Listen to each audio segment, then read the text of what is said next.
Shalom, Assalamualaikum warahmatullahi wabarakatuh. Om Swastiastu, Namo Buddhaya, Salam Kebajikan. Perkenalkan, nama saya Angelika Milano Walangitan, NIM 2114201086,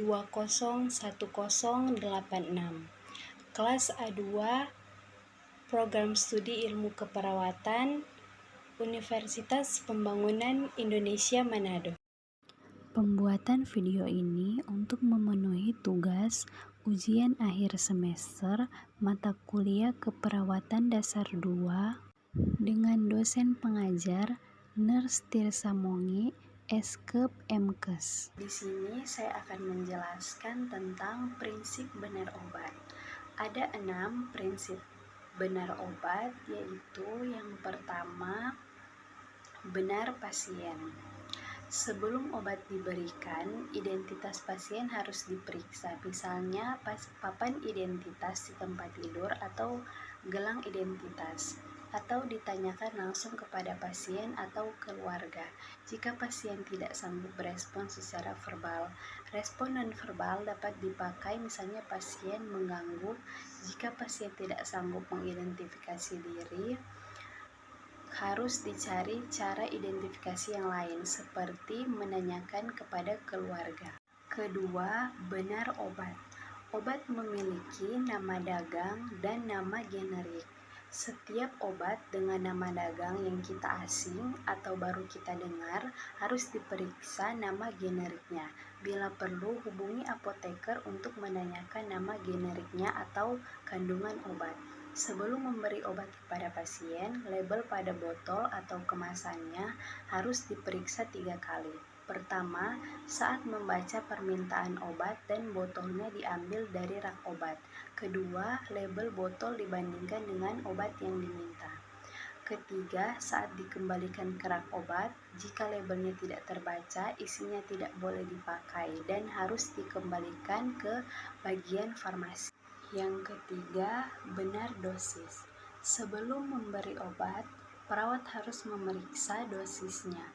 Jika ragu, perawat harus berkonsultasi dengan dokter yang menulis resep atau apoteker sebelum dilanjutkan ke pasien.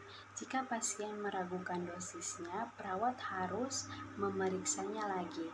Ada beberapa obat, baik ampul maupun tablet, memiliki dosis yang berbeda tiap ampul atau tabletnya.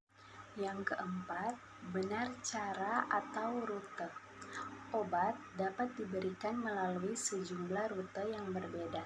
Faktor yang menentukan pemberian rute terbaik ditentukan oleh keadaan umum pasien, kecepatan respon yang diinginkan, sifat kimiawi dan fisik obat, serta tempat kerja yang diinginkan. Obat dapat diberikan peroral, sublingual, parenteral, topikal, rektal, dan inhalasi. Oral adalah rute pemberian yang paling umum dan paling banyak dipakai karena ekonomis, paling nyaman, dan aman. Obat dapat juga diabsorpsi melalui rongga mulut, seperti tablet ISDN. Kemudian parenteral, kata ini berasal dari bahasa Yunani. Para berarti di samping, enteron berarti usus. Jadi parenteral berarti di luar usus atau tidak melalui saluran cerna, yaitu vena atau perinfus dan lainnya. Yang kelima, benar waktu. Ini sangat penting khususnya bagi obat yang efektivitasnya tergantung untuk mencapai atau mempertahankan kadar darah yang memadai. Jika obat harus diminum sebelum makan, untuk memperoleh kadar yang diperlukan harus diberi 1 jam sebelum makan. Ingat, dalam pemberian antibiotik yang tidak boleh diberikan bersama susu, karena susu dapat mengikat sebagian besar obat itu sebelum dapat diserap. Ada obat yang harus diminum setelah makan untuk menghindari iritasi yang berlebihan pada lambung, misalnya asamefenamat. Yang keenam, benar dokumentasi.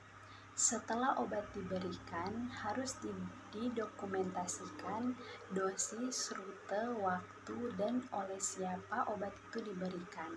Bila pasien menolak meminum obatnya atau obat itu tidak dapat diminum, harus dicatat alasannya dan dilaporkan. Di sini saya akan memberitahu tentang 7 standar keselamatan pasien. Yang pertama, hak pasien. Yang kedua, mendidik pasien dan keluarga. Yang ketiga, keselamatan pasien dan kesinambungan pelayanan. Yang keempat, penggunaan metode-metode peningkatan kinerja untuk melakukan evaluasi dan peningkatan program keselamatan pasien. Yang kelima, peran kepemimpinan dalam meningkatkan keselamatan pasien.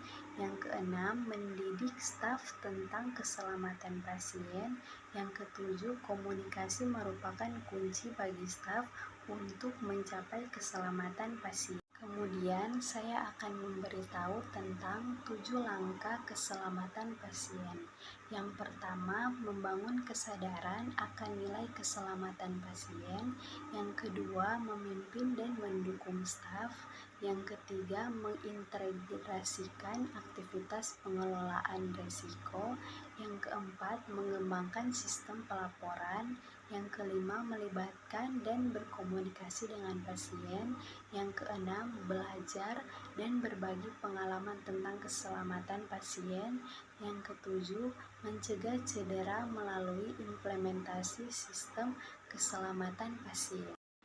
Baiklah, pada kesempatan kali ini saya mengajak teman-teman semua untuk bergabung bersama kami di Universitas Pembangunan Indonesia Manado melalui link yang tersedia di atas, atau bisa juga menghubungi pada kontak-kontak yang tertera di atas.